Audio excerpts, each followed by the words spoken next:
سلام، وقتتون بخیر باشه. امروز آموزش دوخت کیسه پارچه‌ای رو داریم که برای دوختنش به این پارچه‌های متقال نیاز داریم و یک جنسی برای دسته. حالا من این 3 مدل رو داشتم، از یکیش فقط استفاده میکنم، از همین وسطی خوبه. به 1 متر از این دسته ها نیاز داریم. بندای ضخیم متقال، نمیدونم دقیقش چیه. این پارچه‌مونه که ابعادش رو توی کپشن براتون می‌نویسم. روی هم میذاریم دقیقاً و دو طرفش رو می‌نویسیم، یعنی دقیقاً اینجا و اینجا رو. کیسمون رو دوختیم، دهنه باریکش الان بازه، دو طرفش دوخته شده و الان می‌خوایم بریم برای کف سازی. حالا کف سازی شاید اسم درست زیاد مناسبی براش نباشه، ولی خب به هر حال از پایینش، یعنی این دو گوشه‌ای که بسته است، من میام 5 سانت میام بالا، یه خط 5 سانتی اینجا میذارم، یعنی یه مربع فرضی که این خط بالاییش زل بالاییش برای ما مهم. این 5مونه. حواستون باشه اینو به لبه پارچه نگیرید، اینو باید به لبه دوختتون بگیرید. من اینجا دوخت زدم، اینو میام روی این 5 این فاصله رو میگیرم و از اینجا صفرمو قرار میدم. اینجا یکی داشتم روی بزن یادتون نره. اینجا دوختنه، یه دو سه جا این مدام دیگه دوختش راحت تره. اینو برش میگردونم. من یه چیزایی یه خورده میبینم، مثلا این نقطه هاشو شما اگه نمیدونید با خطکش هم میشه خوبه.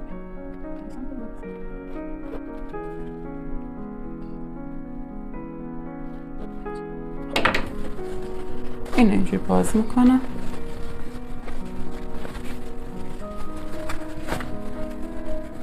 خب این لبه رو با دستم میگیرم، اینم همینطور. این مثلث من زل کفش این 10 سانت است و دو تا گوشش به هم مشخص میشه. اینو همینجوری میخوابونمش زیر زیر.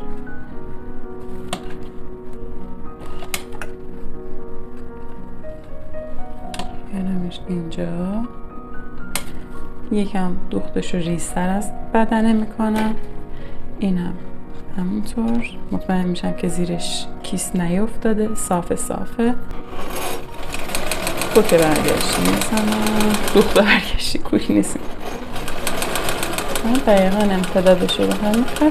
اگه خط رو درست کشیده باشین این خطا ممتد میشن. همش بیرون، اضافه نخامو همینجا میگیرم. نقچین هم دم دستم نیست، دیگه من از قیچی استفاده میکنم با این ابعاد برای نقچین. این مثلثی که گفتم، حالا هم طرفش هم میکنم. توی مرحله بعدی، حالا اینو دوختیم، میخوایم این برای اتو. الان که میریم سر اتو، همینو اتو میکنیم، همین لبه رو 2 بار تو میزنیم. اصطلاحاً خیاطا بهش میگن توتو، یعنی یه بار من اینو اینجوری تو میذارم، یه بار دیگه اینجوری، که این بالا تمیز بشه.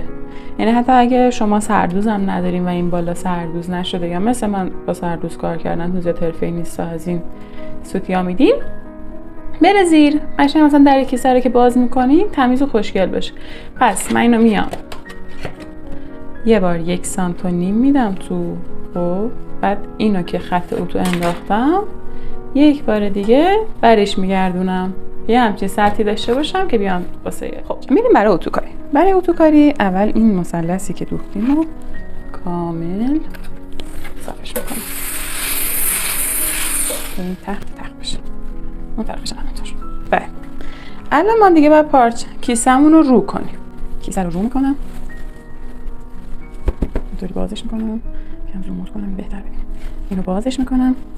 حالا این ببینین پایینش یه همچین حالتی، این همون 10 سانتیه که اونجا دوختیم دیگه. حالا اینجا رو اتو میکنم،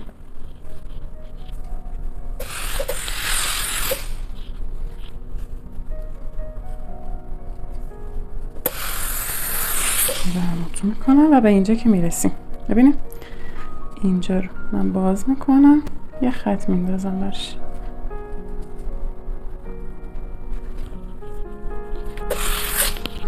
این خط این طرفش. حالا ما 2 تا خط اینطوری داریم که میخوایم اینو بدیم تو. این 2 تا رو میذارم رو هم، اینو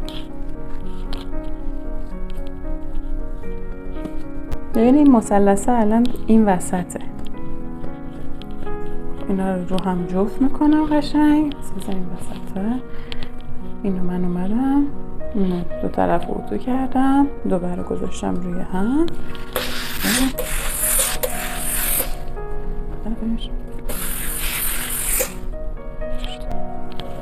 کیسه ما تا اینجاش آماده است. الان اون بالاش هم همونطوری که گفتم توتو میذاریم. خب اتو کاری تموم شد و نوبتی هم که باشه نوبت چسبوندن دسته است. نگاه کنید الان ما یه همچین کیسه ای داریم، این داخلشه، همونطور که گفتم دوبار تو زدیم و الان جای دسته کجاست؟ من دستم رو دوتا کردم، هم 1 متر نیاز داریم، ما 2 تا 50 سانت شد. خب الان میام یه خودکار حرارتی برمیدارم. اینجا مهمه که خودکار حرارتی باشه یا مثلا یه چیزی که خیلی کم رنگ باشه. این 2 تا لبه درز رو میذارم روی هم اینطوری، این 2 طرف رو پیدا میکنم.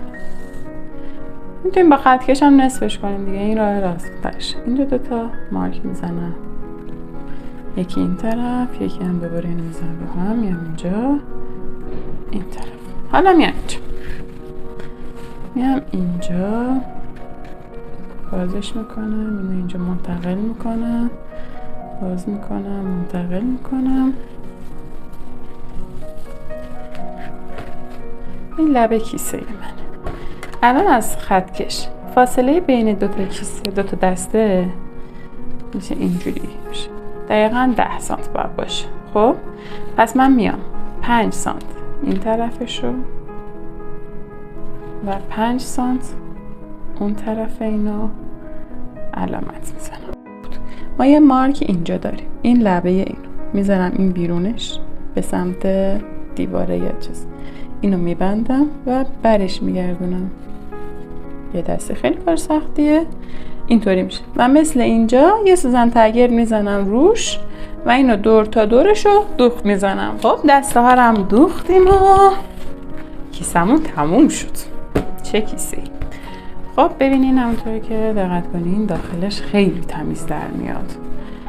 مثلا اینطوری که 2 تا زدیم، این دسته دیگه لازم نیست روش ضربدری بدوزیم و اینا. و این کفش هم وقتی توش وسیله میذاریم یه حجمی پیدا میکنه که قشنگتر وای میسه.